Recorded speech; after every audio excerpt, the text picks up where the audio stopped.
Hello friends, it's Kristie Marcotte. In today's video, I'll be using Honeybee Stamp's Winter Wonder paper pad. I have their Lovely Layers large snowflake dies. For a sentiment, I'm using the Let It Snow stamp set and coordinating honey cut dies.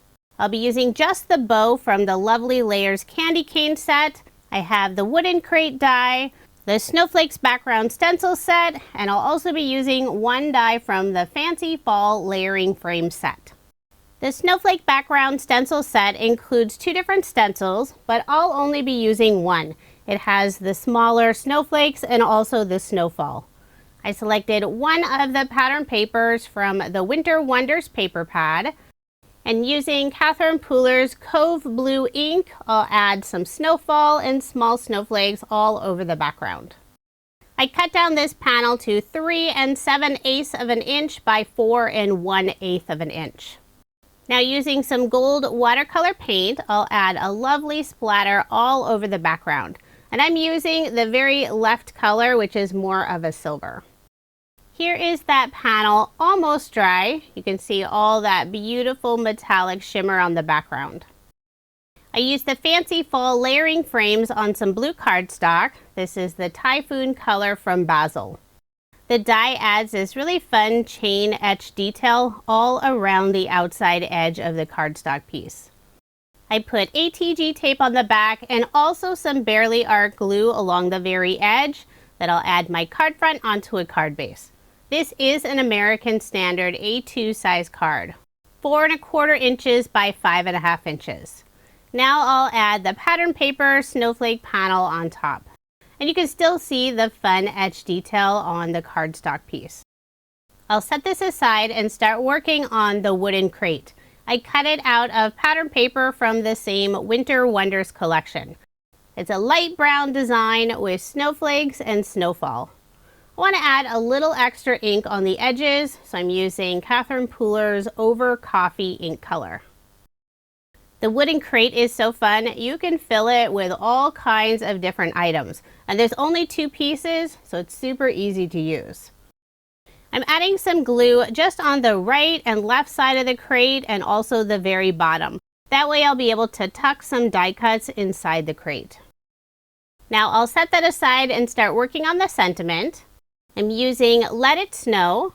I already have it set up in my mini MISTI, and I'll be stamping on some white shimmer cardstock using the same Cove Blue ink color from Catherine Pooler. And I will ink up the sentiment twice to get a nice solid impression. Since I did stamp on some specialty cardstock, I'll let that sit for a few minutes, that way I don't smudge the ink. I've already gone ahead and cut out several snowflakes using the Lovely Layers large snowflake die set. I used some white shimmer cardstock and also some silver glitter cardstock. Before adhering the crate to the card, I'll start tucking in the snowflakes. And I want this crate to be bursting full of beautiful shimmery snowflakes.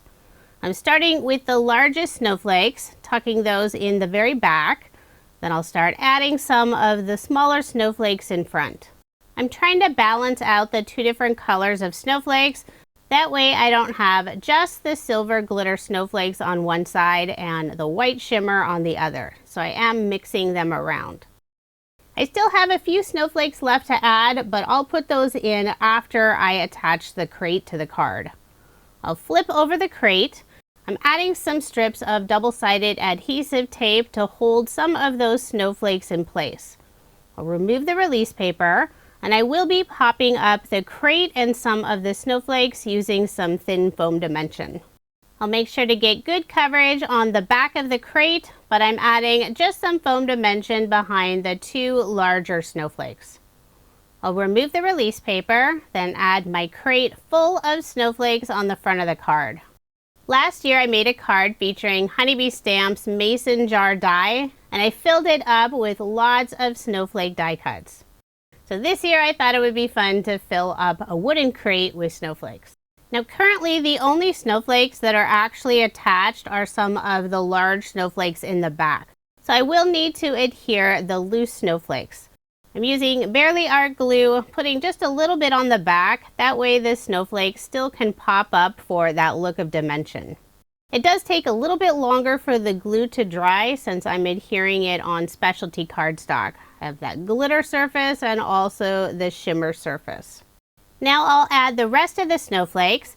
A couple of them I'll glue on the back side, tucking them behind the large snowflakes. One of the smaller snowflakes I'll have sticking out of the side of the crate. I did trim off 2 of the snowflake points. It was easier to tuck inside the crate. Now I'll tuck in 1 more snowflake on the back side. I still have 1 snowflake left, but I wasn't sure where to place it, so for now I've set it aside. The sentiment is all dry, so I'll cut it out using the coordinating honey cut dies. I'm using Honeybee Stamps Bitty Buzz Cutter. I love this small size and it's perfect for cutting out sentiments and smaller die cuts. And I know I say it all the time, but I love that Honeybee Stamps has the dies to go around their sentiments. Using the outline die, I cut out a second piece from the same dark blue cardstock. I'll layer the 2 pieces together, creating a drop shadow underneath the sentiment, and that helps it really pop against the background. I will add some foam dimension on the back of the sentiment. I'm using Honeybee Stamps black foam strips. They're about 1/4 of an inch wide, and I did have one cut in half. I love that you can customize the foam strips. I'll remove the release paper and add the sentiment at the top of the card. After adhering the sentiment, I decided I needed to tuck that last snowflake on the right side underneath the large snowflakes. I'll put glue on the back and just tuck it underneath. Next I'll add the bow, and this is from the Lovely Layers candy cane set. I cut it out of the same dark blue cardstock. This is such a fun bow design with the little curly Q tails. There's also a piece for the very center of the bow, and I used the same dark blue cardstock. For a final finishing touch, I'm using Honeybee Stamps Aurora Borealis gem stickers, and I'll add one in the center of some of the snowflakes. Since you don't see the center of all of the snowflakes with all those layers, I'm only adding the gem stickers on the snowflakes where you can see the very center of that snowflake.